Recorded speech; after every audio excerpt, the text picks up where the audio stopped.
Usa ka pagtuo, usa ka tingog, usa ka katawhan.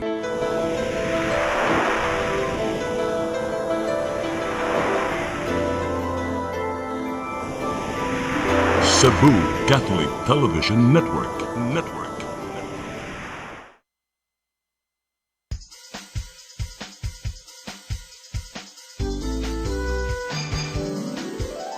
Hello Cebu, maayong buntag. Yaksunta ang kahayag nga nagsugid sa matuod, nadagan sa panghitabo. Hello Cebu, maayong buntag Pinoy.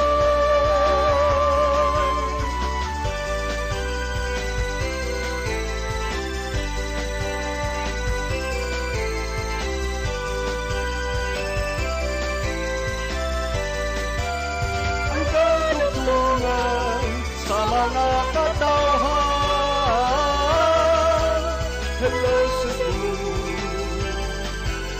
hello Cebu, maayong buntag Pinoy, maayong buntag Pinoy, maayong buntag Pinoy.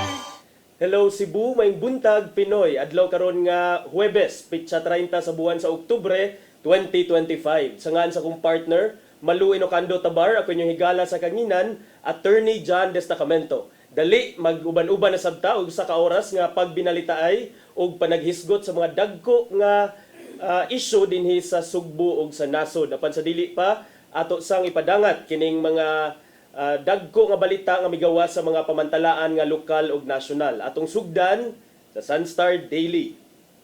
Sa Sunstar Daily, Alcover files graft wraps versus Archival and CTXX. Sa Super Balita, giingong killer ni Di Iparine, mutahan. Sa The Freeman, Alcover sues Archival over night market operations. Sa Banat News, 7 positibo sa droga, drug test, gipahigayon sa Cebu South Bus Terminal. Sa Philippine Daily Inquirer, ICI wants plunder raps versus Jinggoy, Joel, Zalde, etc. Sa The Philippine Star, ICI eyes plunder, bribery versus Jinggoy, Joel, Zaldi, others. Sa The Manila Times, Estrada, Villanueva, Co. face plunder raps. Ombudsman says cases to be filed by November 25. Ug sa Tempo, suitcases of cash, billions in kickbacks allegedly delivered to Saldico, according to the ICI. Mao kadto ang mga front pages sa mga lokal ug nasyonal nga mga newspapers. Sa atong pagbalik, atong paningkamutan nga makontak ang Pag-asa alang sa latest weather update ug ang atong mga balita. Please stand by. Hello Cebu, hello Cebu, maayong buntag Pinoy, maayong buntag Pinoy, maayong buntag Pinoy. Discover the beauty of the Philippines.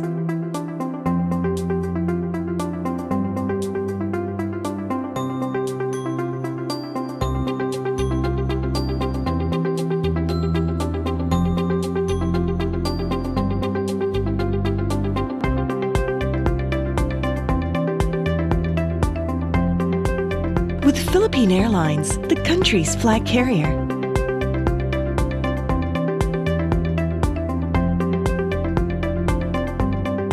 The airline that lets you feel the warmth of the nation.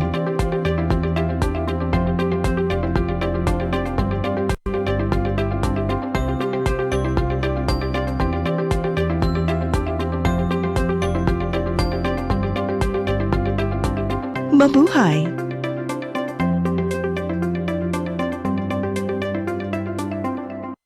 Hello Cebu, hello Cebu, maayong buntag Pinoy, maayong buntag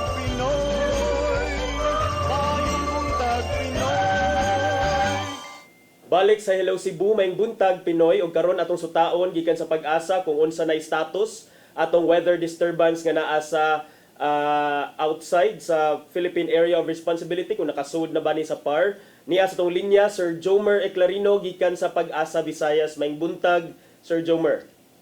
Yes, sir. Attorney John, good morning sa tanan. Og sa atong tanan tigpaminaw kinitong latest weather update karong adlaw. Atong gi-monitor na low pressure area sa gawas ng atong Philippine Area of Responsibility na gilayon na 1,525 kilometers silangan sa northeastern Mindanao. Sa atong latest na analysis karong adlaw, low likelihood pa kini ma-develop na bagyo or tropical depression within the next 24 hours. Padayon ta mag-monitor sa latest update kining LPA ug posible kining makasulod sa atong PAR this Sunday or Monday. ITZZ or Intertropical Convergence Zone ang nakaapekto sa Southern Luzon, Visayas ug sa Mindanao, samtang kining amihan nakaapekto sa extreme Northern Luzon. Tungod kini sa ITZZ, ang tibok Visayas lakip na ang probinsya sa Cebu, makasinati kita medyo mapanganuron ngadto na sa madag-umon na kalangitan ug nay mga pag-uwan ug kini mga thunderstorms. Magdala kini usahay kusog ng mga pag-uwan na posible ang flash floods or landslides ilabi na sa mga highly identified na mga vulnerable areas. Padayon ta mag-monitor sa latest update na or sa atong mga gi-issue na thunderstorm or rainfall advisories, lakip na ang color-coded na heavy rainfall warnings. Hining ito na sa kasarangan na hangin masinati sa Visayas ug kadagatan, malinawan nga ito na sa kasarangan ang pagbalod. Temperatura sa Cebu 26 to 31 degrees Celsius, haring adlaw mosalap alas 5:21 sa hapon ug ang Philippine Standard Time alas 8:19 sa buntag. Ikan diri sa Mactan Pag-asa Visayas, DOST Jomer Eclarino. Daghang salamat Sir Jomer sa imong latest weather update ug padayon ming mag-monitor anang status sa low pressure area, sir. Maing buntag ninyong tanan diha sa Pag-asa pod. Okay, mao kadto si Sir Jomer Eclarino, mga higala gikan sa Pag-asa Visayas ug karon arita sa atong mga balita. Naguna sa atong mga balita karong buntaga, mga bus terminal sa Sugbo andam na sa pagdagsa sa libuan ka mga manguliay karong kalagkalag. Aduna sila i-deploy nga emergency ug standby buses aron makasakay ang ubang mga pasahero. Ang kasayuran ni hatod ni Gian Navarro. Nangunay silang Gobernador Pamela Baricuatro sa pagsusi sa kahimtang sa Cebu South Bus Terminal karong adlaw. Gilaw man nila ang pagdagsa sa mabot sa 20,000 ka mga pasahero sa South Bus Terminal pa lang sulod sa sakaadlaw sugod karong Oktubre 30. Karong andam na ang mga terminal sa lalawigan. Pipila sa gimong mga lakang mao ang pag-deploy sa emergency ug standby buses. Kini aron makasakay ang ubang mga pasahero sa higayong magpunsisok na sila sud sa terminal. So ato ani serbisyo sa katawhan. So we want to make sure na komportable ang atong mga pasahero nga manguli sa probinsya. So mao na we will also provide mga free water diri sa inside the terminal and outside the terminal. Lain na kang gihimo mao ang satellite bus terminals sa duha ka mga syudad diin gitugutan kini karong Oktubre 30 hangtod 31. Sumapas sa terminal manager nga si Ahmed Quizon nga kabayn lang kini sa decongestion sa mga dagkong terminal. Nahimutang amaw mga terminal sa Kinasang-an Pardo sa Dakbayan sa Sugbo ug sa Mandawi Reclamation Area. Na mga personahe ang Kapitolyo nga manghatag o kupon alang niya to identified nga vulnerable passengers ug sila may hatagang priority inig board ni libreng sakay ng mga rescue buses.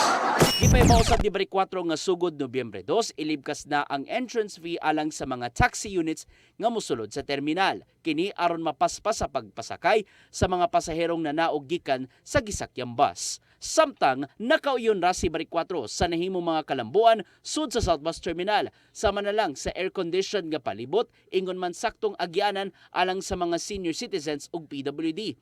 Unsa man ang assessment sa mga bag-ong public restrooms sa terminal? Thank you, Taply. No, it's the same design as the one there, but that one's bigger and this one's smaller.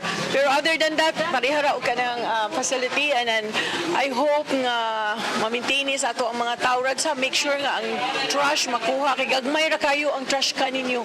Hinungpadayon pa ang renovation sa palibot sa South Bus Terminal aron mas haruhay ang tingbiyahe gikan sa pagpaaspalto sa gawas hangtod na sa real-time monitoring monitoring sa mga nagbiyahe nga bus.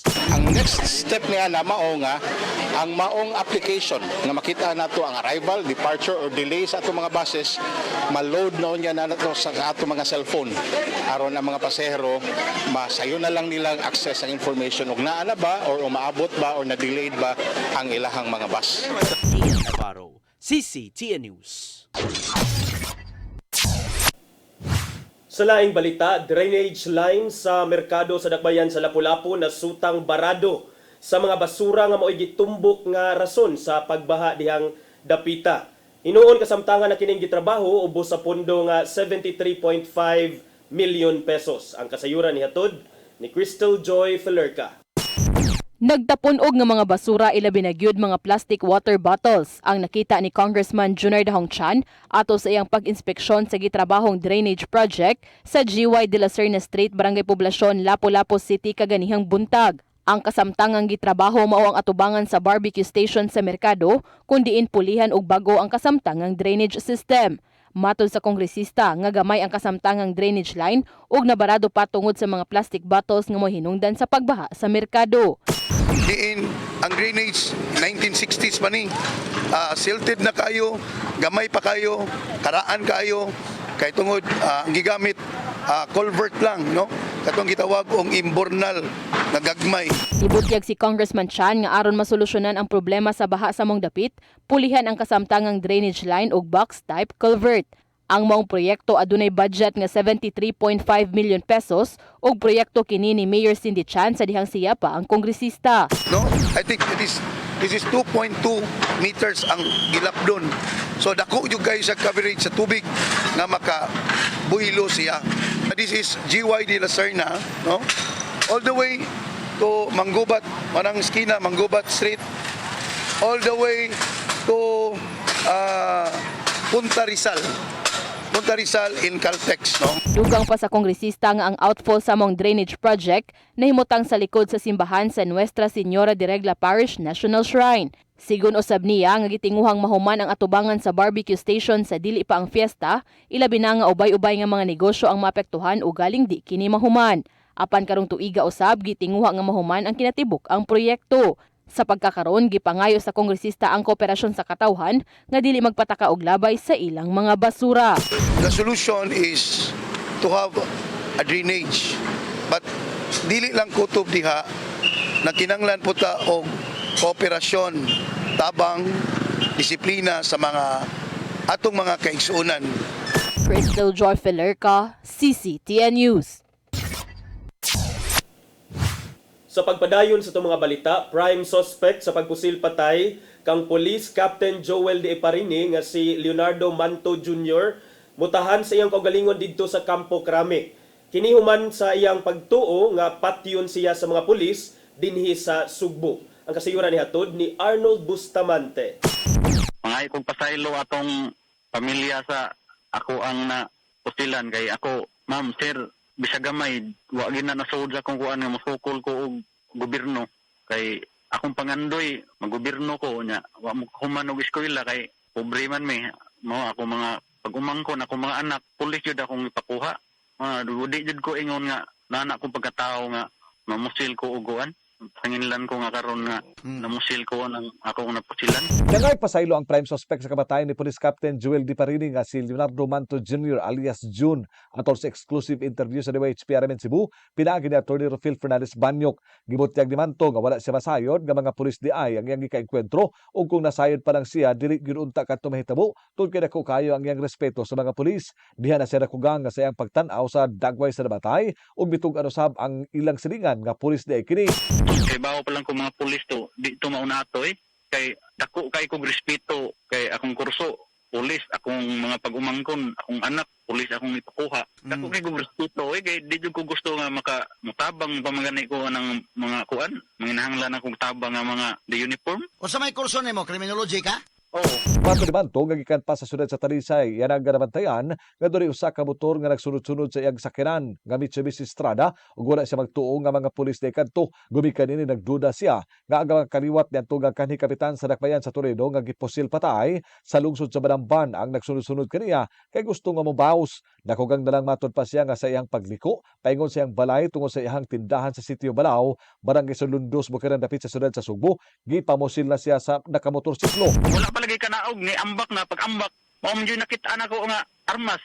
Muto nga ni doko ko, ni buto pag doko na ko, kabir ko ba? Doko ko, dungan jud ko bunot sa ko armas niya. Akong akong gisiptig siguro, akong kamot ako nang mauray bisig wa ko kakita, ako patuyang na kong kablit. Diha pa kasi pick up na panahon na. Oh, diha. Yang ko ninuon ni Manto nga sa dihang nagbaos-baos na sila og pinusilay dunay laing buto sa armas gayang nadungog nga iyang gituhuan nga gikan sa mga silingan nga mitabang kaniya. Wala na siya mobutyag kung kinsa nga iyang silingan nga mitabang niya nga mo'y nakaingon nga naigo sa kalawasan og ulo si Diparini. Kadungog yun ko nga pagpaka-paka na naadyo ko nadunggan pila to ka buto, dagko yung gaya nga buto. Kay ba impor ba to unsang armasa sa dagko kay buto. Bot pa sabot doon na imong backup, doon na yung tabang nimo.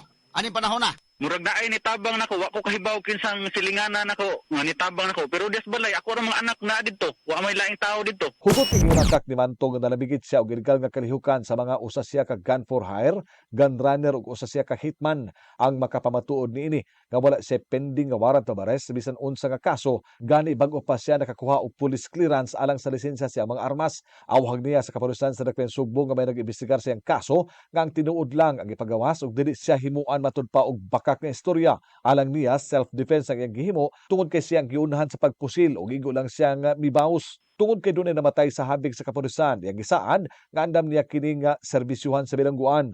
Mutahan siya sa iyang kagalingon dito sa Kampo Krame. Gumikan kay wala siya salig kung dinhi siya mo surrender sa mga pulis sa Sugbo. Ang akong plano attorney, muadto ko og Krami.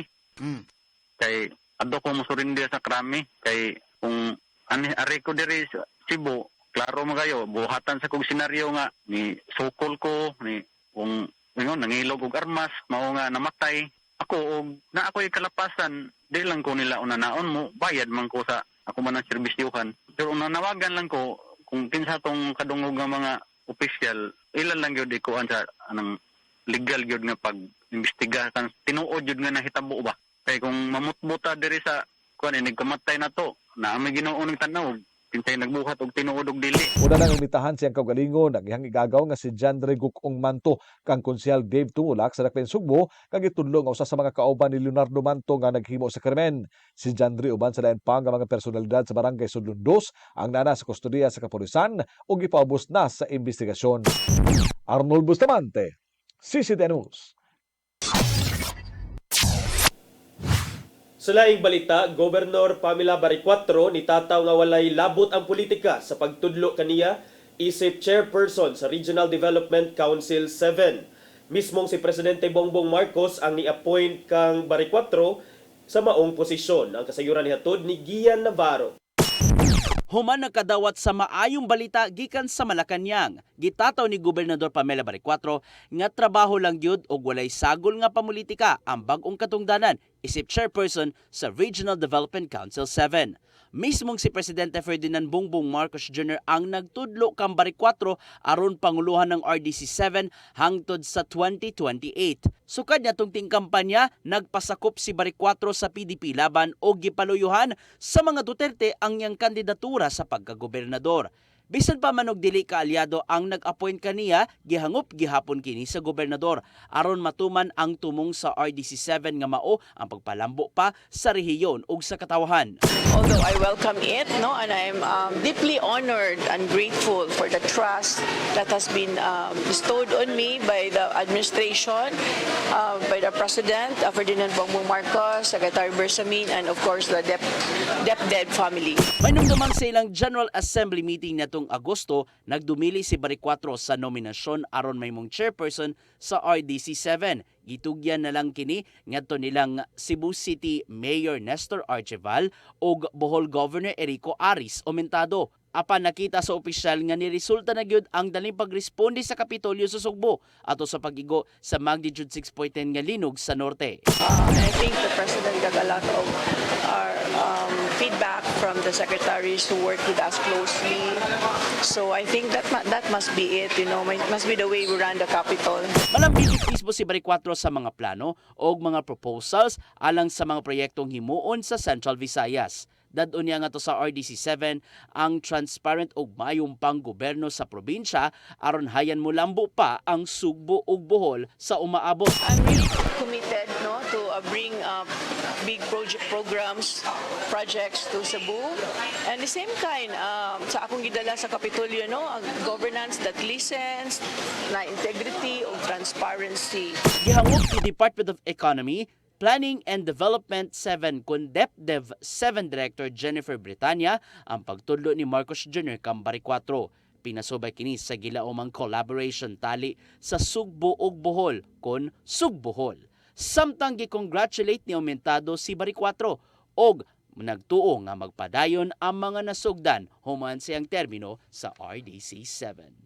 Gian Navarro, CCTN News.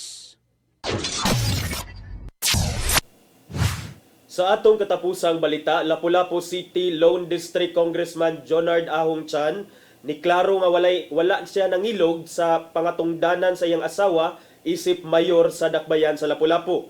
Kini sukwahi sa gituuhan sa taga gihapon ang nagdumala sa syudad. Nga siya gihapon ang nagdumala sa syudad. Ang kasayuran ni hatod ni Crystal Joy Filerca. Nitataw si Lapu-Lapu City Lone District Representative Junard Ahong Chan nga ang iyang asawa nga si Mayor Cindy Chan mao'y mayor sa dakbayan sa Lapu-Lapu. Kinihuman nga ubay-ubay ang mga komento sa mga netizens sa social media nga bisan og si Mayor Cindy na mao'y mayor apan ang iyang bana nga mao'y kanhi mayor mo ilang nakita nga mao gihapon ang nagduma sa dakbayan sa Lapu-Lapu. Mato ni Congressman Chan nga karon nga usa na siya ka kongresista, ang mga trabahoon sa kongresista mo iyang giatiman og dili ang responsibilidad sa mayor. Sama na lang sa pagsusi sa mga nasugdang proyekto ni Mayor Chan sa dihang siya pa ang kongresista. Sigun pa ni Congressman Chan nga igo lang siyang nitabang sa iyang asawa. The mayor is Mayor Cindy.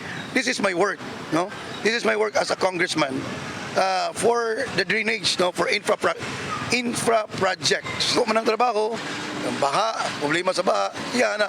But you can see the work of Kong Cindy as an executive, naabot siya sa iya pong trabaho as a mayor, Nga siya saludo pug ko niya.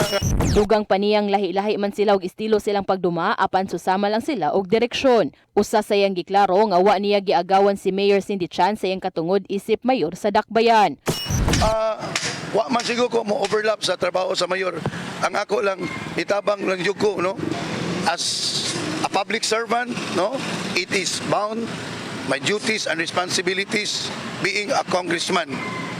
Ang ako lang nga kung dunay mga yugtabang na to, dapat ato la pong aksyonan. Samtang nibutyag usab si Mayor Cindy nga girespeto siya sa iyang bana nga siya na mo'y nagduma sa syudad ug igo lang siyang gigiyahan niini. But I'm so thankful with Kong Ahong that he is guiding, he is helping me, pero dili mean na siya mayor, So to set the record straight, I am the mayor now, and he respects my decisions. Crystal Joy Filerca, CCTN News. Bukod to ang mga balita nga nahipos sa mga kaubanan sa CCTN News and Public Affairs Team. O kadto mga balita inyo nakita kagahapon sa atong programang Saire 47. Sa atong pagbalik mga higala ato kining hisgutan nga duna nay mga nasampulan nga pipila ka mga personalidad kabahin sa ato ang ongoing pag-imbestigar sa flood control projects. Kana og uban pa mga paghisgot-hisgot sa among pagbalik. Please stand by. Hello Cebu, maayong buntag Pinoy, maayong buntag Pinoy, maayong buntag Pinoy. Discover the beauty of the Philippines.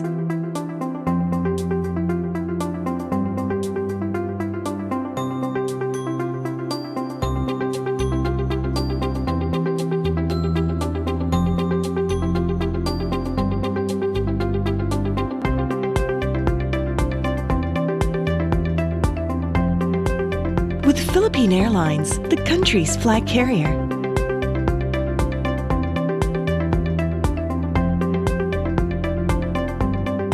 The airline that lets you feel the warmth of the nation.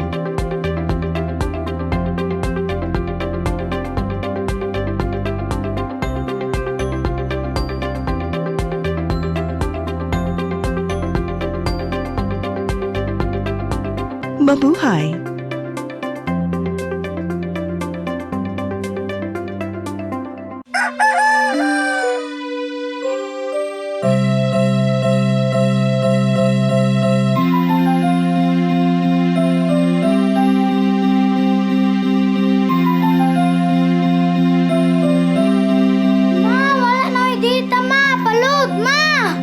Sorry ma'am, na-late ko.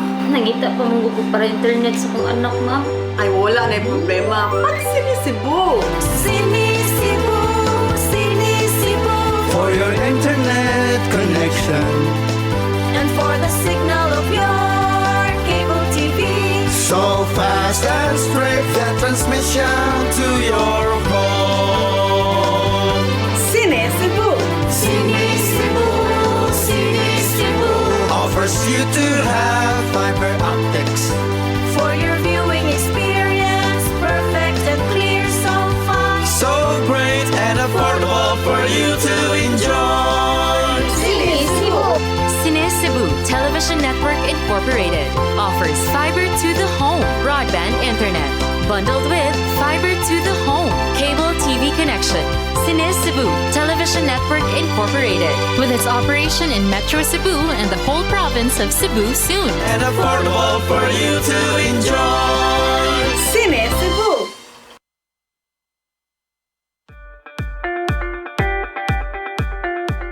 Congratulations! Nunito Tatay Dodong A. Lamchua, awarded as Cable TV Maverick, Father of Cable TV in the Philippines, given by Philippine Cable and Telecommunications Association Incorporated, PCTA, from Phil Products Group of Companies.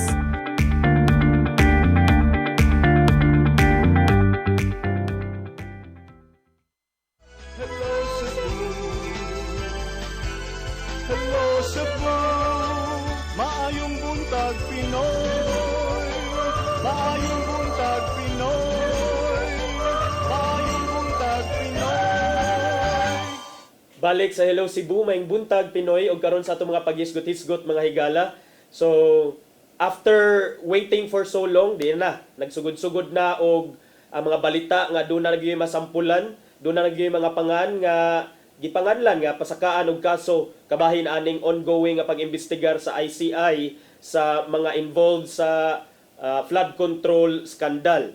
So kagahapon mga higala gianunsyo sa Independent Commission on Infrastructure kon ICI nga sila mo pasaka jud og kaso nilang Senators Joel Villanueva ug Jinggoy Estrada kauban ang former congressman nga si Zaldi Ko nya appeal pod si Caloocan or former Caloocan lawmaker nga si Mitch Kahayon Uy, former Department of Public Works and Highways Undersecretary nga si Roberto Bernardo ug former Commission on Audit Commissioner nga si Mario Lipana.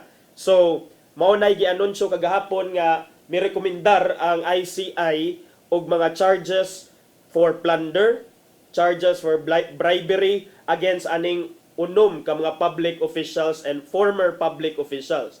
Mismo si ICI Chairman Andres Reyes Jr. maoy personal gyud nga mi-deliver dito sa grabe mga binulto nga mga documentary evidence sa opisina sa ombudsman kagahapon mga higala niya appeal sa katong mga bulto-bulto nga mga papel ang 19-page nga interim report sa maong ahensya, sa maong ICI nga nag-explain giunsa pagkahitabo ang corruption within the DPWH pinaagi aning mga flood control projects, particularly under paniha sa jurisdiction sa First Engineering District sa probinsya sa Bulacan.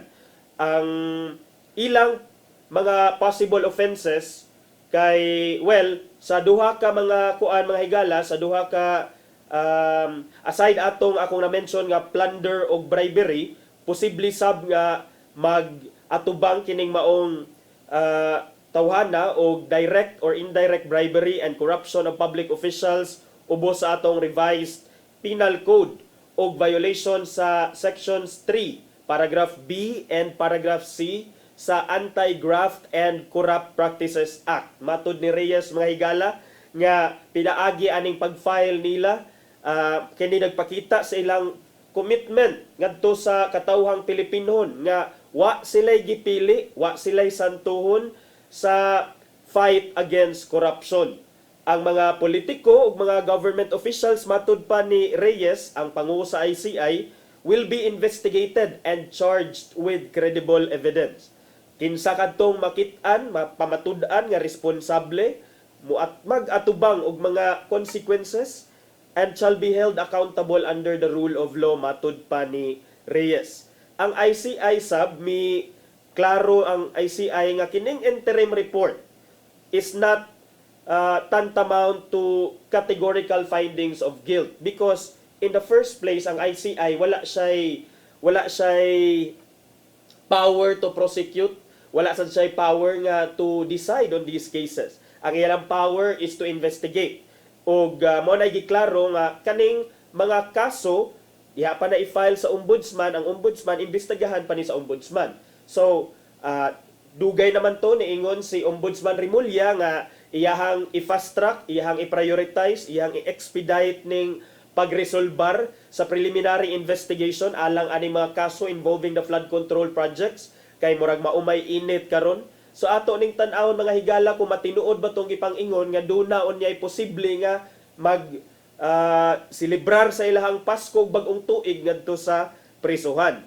Kani ang ikaduha nga higayon nga ang ICI mihimo og rekomendasyon ngadto sa ombudsman sukad atong nagsugod kining ICI sa iyang trabaho ni adtong tunga sa Septembre kay ato mahinumduman nga ang una do naman toy mga involved nga 18 ka officials including gihapon aning former Congressman Saldico nga nag-ingon nga over 289.5 million flood work dito sa Nauhan, Oriental Mindoro na mismatch sa ang construction materials o improper documentation for progress billings.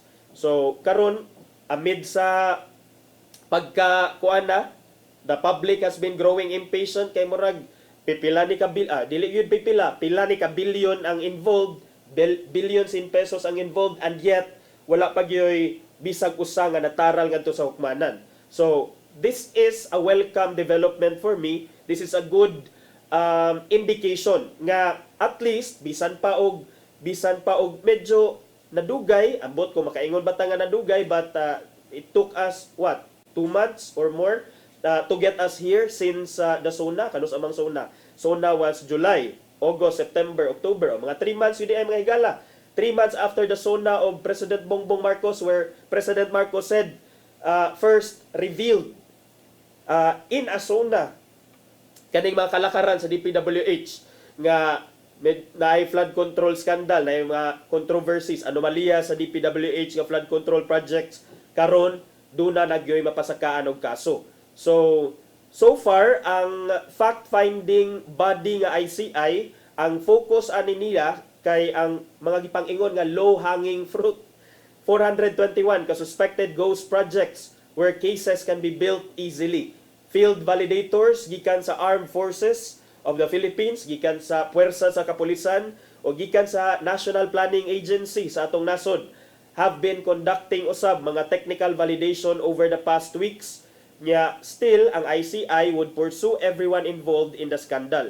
Sa report nga gisugyot, gi-forward sa ICI mga higala ngadto sa ombudsman, gi-explain sa ICI kung giunsa aning mga officials gikan sa Engineering Office sa Bulacan, First District Engineering Office sa Bulacan, kung giunsa nila pagkulyud, giunsa nila pagsabot-sabot with mga lawmakers, with senators and congressmen to supposedly extract grease money gikan sa mga flood works.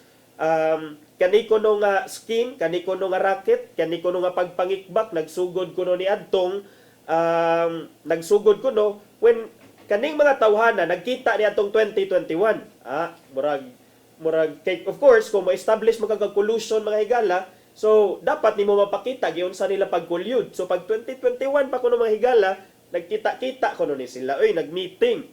Base ni siya sa testimonya sa pipila ka mga tao nga mismo nakahibaw, dunay personal knowledge kuno matud pa niining maong collusion or conspiracy. They personally immerse themselves in the practice of giving kickbacks and advances to legislators from their own pockets in consideration of favorable promises to the detriment of public work projects within their jurisdiction. Si former Bulacan District Engineer nga si Henry Alcantara mga higala o kining former Undersecretary sa SEC nga si Bernardo, matud pa ilaha ko na ning pangduolon ang mga senador, ang mga congressman to serve as proponents for their proposed items. Kay naa sila senador, naalagi ko diri project, senador, congressman, ako diri project. Mo ni ilang panduolon during the budget deliberations in exchange ko no for 10 to 30% in commission per project coming from different contractors. Iman ka 10 to 30%. So kung naay 100 million mga higala, 10 million hangtod sa 30 million madawat ani ilang kakonsabo nga senador or congressman or congresswomen, depende. Once ang mga proyekto na include na siya sa budget, mo ni akong gi-explain sa inyo ha giunsa nila mga higala ilang style. Ang payoffs, ang bayad, i-facilitate kuno ni siya sa mga top lieutenants, assistant district engineers ni Alcantara nga silang Assistant District Engineer Bryce Hernandez o JP Mendoza, o ang kwarta i-personal pa kuno og deliver ngadto sa balay mismo sa mga proponent nga senador or congressman.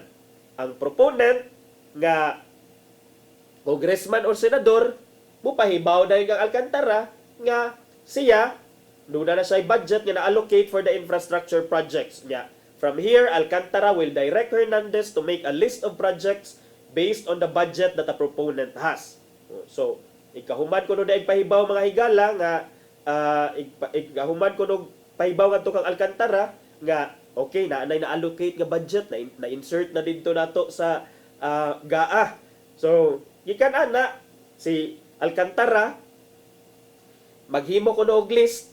Si Alcantara iyang gitudluan si iyang direher si Hernandez nga paghimo dag list tabi sa mga proyekto nga na propose ani nga mga kuan nato, mga kakonsabo nato nga senador o congressman kay para atong mahatagan sa dug budget. So si Hernandez would hand over the list to project engineer Carlo Rivera, which would then be transmitted to the Public Works Regional Office in Bulacan or the proponent themselves.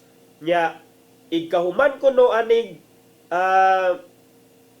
lista sa mga proyekto, ang kini ko nung lista ihatag adto sa project engineer nga ginganlan og Carlo Rivera. Nya kani si Carlo Rivera o kining listaha adto na ihatag sa regional office sa Bulacan or adto sa ni propose nga senador or sa congressman or congresswoman. O kung kining listahan sa mga proyekto gihatag ni adto sa proponent, ang katong proponent nga senador or congressman would then insert it during the bicameral proceedings which before this year would have been conducted behind closed doors. Tiaw mo na. So, murag doon na sila lista daan, murag mo ni gitawag, mo ni original nga pwede na to tawgon luto ng daan. Kay for sure na may listahan daan, nya dayon ipapropose sa didto, nya dayon i-insert kuno during the bicameral proceedings. A certain level of kickbacks, also known as obligations or SOP, would be paid by the contractors to the proponent depending on where the project was reflected during the budget process. So katong gimension nato kaganina mga higala nga 10 to 30% sa budget for the project diretso to maadto sa congressman o senador. Lahi pa jud ning kickback na sad nga gitawag og obligations or SOP nga ang kontraktor mismo mao'y mohatag adto sa proponent. Depending kung asa ni nga project naka-reflect sa budget process. So, as advance payment kuno of the 10% of the budget allocation, when the National Expenditure Program is released, while the remaining 15% kuno would be paid off when the GAA is passed. So, if the insertions were included in the GAA, the whole 25% of SOP is given to the proponent. Si Reyes miingon nga most proponents prefer flood control projects kay they can receive higher share of kickbacks than ordinary infrastructure projects. Maubitaw hangtod karon mga higala, daghan kay tag shortage sa classrooms, daghan kay tag shortage sa mga buildings sa atong nga eskwelahan. Ngano man, murag lisod-lisod siguro ni kickbackon ang kung mag-build ta og mga classrooms kay of course, naman to niingon man to si Congressman Miguel Leviste mismo nga, ibaw mo nga anong daghan kay tag shortage sa classroom, kay ang classroom lisod siya kurakuton. Mailhan man nimo kung karsada or flood control project na diya, dali ra kaayo pagpanipis ana sa simento, sa konkreto. So dili kayo makitaan, pero kung classroom buildings, makitaan man nimo pila gyud ka actual buildings na natukod. Ya gamay ra man og igo sa mga simento diha. Pero ambot ang saka kung gamay bagyod. Pero muna ba that explains the logic nganong paborito kay nila. Sige sila anig guba sa mga nindot kaayo nga karsada. Ang ato ang mga infrastructure, ang ato ang lain nga infrastructure sama na lang sa mga classrooms. O asa naman? Luoy kaayo ang mga estudyante kay naa gyapon sa punuan sa kahoy nagtudlo, or kung wa man gay sa kahoy, okay, ibutang ta lang wa sa punuan sa ilawom sa punuan sa kahoy, naa sa ilawom sa building pero walay kisame, maybe walay atop or walay bungbong. Oh, is that the kind of education that will help them get quality of education? No wonder nga kini ato mga bata usahay dili na makasabot sa ilang gipambasa, or worse, dili na gani makasabot kung dili gani makahibaw mo basa in the first place. Because that is one of the contributing factors para nako kung unsa ka conducive ngadto. And it just goes to show that corruption has direct and indirect effects sa atong katilingban. Wala rata mismo nakakuha, we did not just lose those money nga gikorrupt, but we are also depriving our country of its future, of its good future, and that trickles down to the masses. O kung walay tarong karsada gikan sa bukid, unsaon man na pagpa-deliver ang mga produkto gikan sa bukid padung sa kamerkaduhan nato sa patag. Kung wa tay tarong nga mga buildings, kung wala tay tarong nga mga classrooms, unsaon nato pag-attain og quality education. Maayo kay ta magsige tag ingon nga kulelat ang Pilipinas. O this is the reason why, or among the reasons why nganong kulelat ta. So corruption is something nga we should loathe. Corruption is something nga dapat atong pangisgan. Kay kining corruption dili wala ra ta nakakuha, wala ra ta gi-deprive sa atong public funds, but we are also actually depriving our children and ourselves of our good future and our country of its good future. So kun siya, for all it's worth, okay, naiuban mo ingon diha, ay kuwang ang listahan kay naay mga wala na appeal sa pangan. Oh, relax lang sa ta. Kay ang kining pag-imbestigar dili man sad ni ingon nga igo lang ka diha magluto og kuan.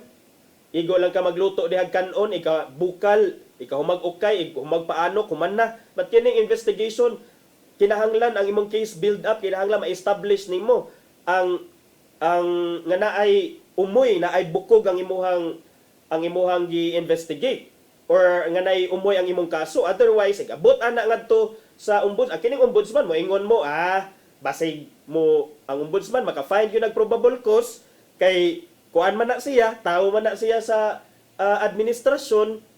Oh, pero the buck does not stop at the ombudsman. Gikan sa ombudsman, iadto pa na sa Sandigan Bayan. Gikan sa Sandigan Bayan, pwede pa na iadto sa ipasaka all the way to the Supreme Court. So, dunay proseso nga giagian ang tanang mga kaso. O kung dili na maka-withstand to scrutiny ang imuhang pag-file og kaso diha, kay wala kay ebidensya nga gipanghuptan, in the end, kawang lamang. Useless na ning tanan natong pagpangugat, useless na ning tanan natong feeling angry ko, no? Kung at the end of the day, dili gyapon na sila mabutang sa mataral sa hukmanan og makonvict if ever manggani involved yun ni sila o if ever mapamatud-an beyond reasonable doubt ang ilang involvement aning flood control project. Nya, before nato tan-awon ang giandam ni Tatay Dodong Limchua, karon ang ika 30 days, no, usa na ka buwan ang linog dito sa Northern Cebu. So unfortunately, doon nagyapoy mga pipila ka mga tao nga naagi hapon nagpuyo ilawom sa tent. Nya in fact dito sa Medellin ay mga post ang ubang mga netizens nga kini mga nagpuyo sa tent usahay ipangharason or dunay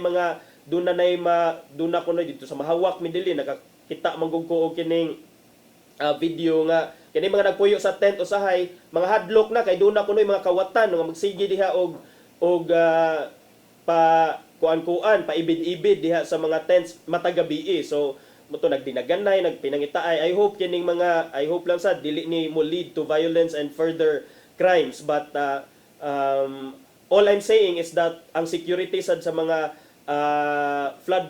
ang security sa mga earthquake victims in town dito ba, and then i-add pa na nato ang nagsingabot nga low pressure area nga hopefully di lang sad unta mahimo nga bagyo. Ang mga local government units sa Bugo, Medellin o uban pa mga local government units dito sa Northern Cebu nangandam na sad ilang mga LDRRMOs alang sa nagsingabot nga bagyo. Ampo lang sad nato nga dili lang sad unta sila direkta nga maigo. Nya, napupos na tong oras dinhi sa tong programa atong lilion kung unsay giandam ni Tatay Dodong nga pulong og kinabuhi.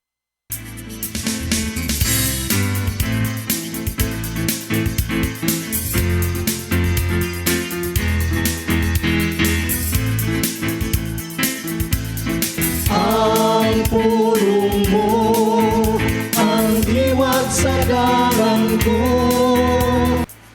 Mga igsoon, wa tingali tao nga wa mangandoy nga maghupot og bandi. Daghang krimen ang nahimo tungod sa pag-inilugay sa katigayunan.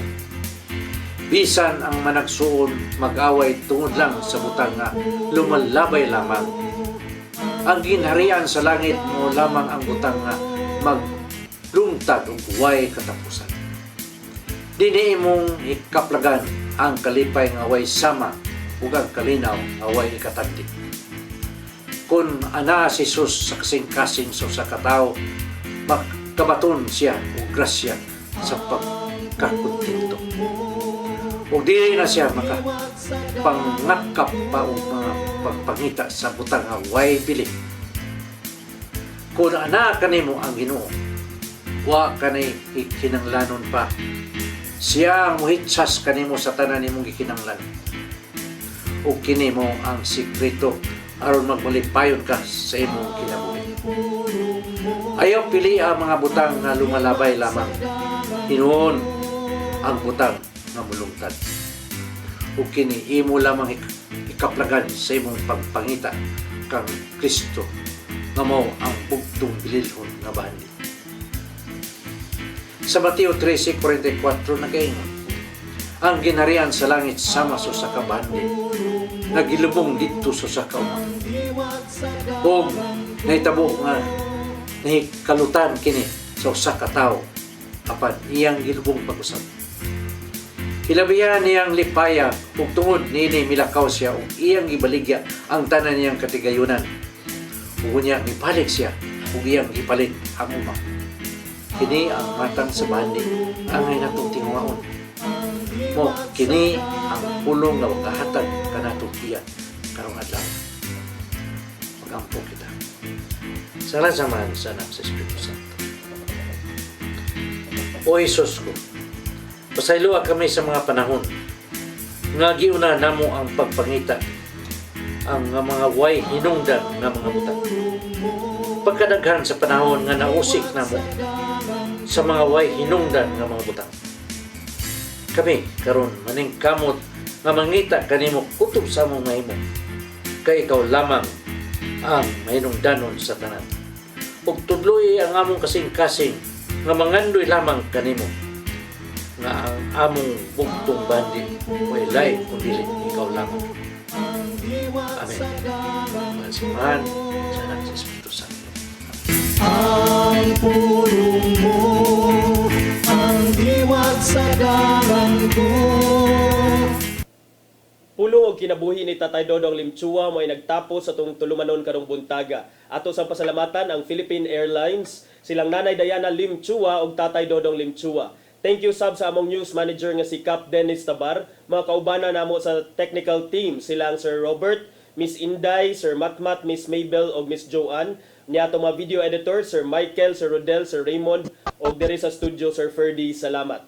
Daghan sang salamat ninyo sa pagpakig-uban kanako karong buntaga. Sa ngan sa kong partner, Malu Inocando Tabar, ako si Attorney John Destacamento. Magkita-kita na sabtan ninyo ugma dinhi sa inyong programa Matang Buntag, ang Hello Cebu, Maing Buntag Pinoy.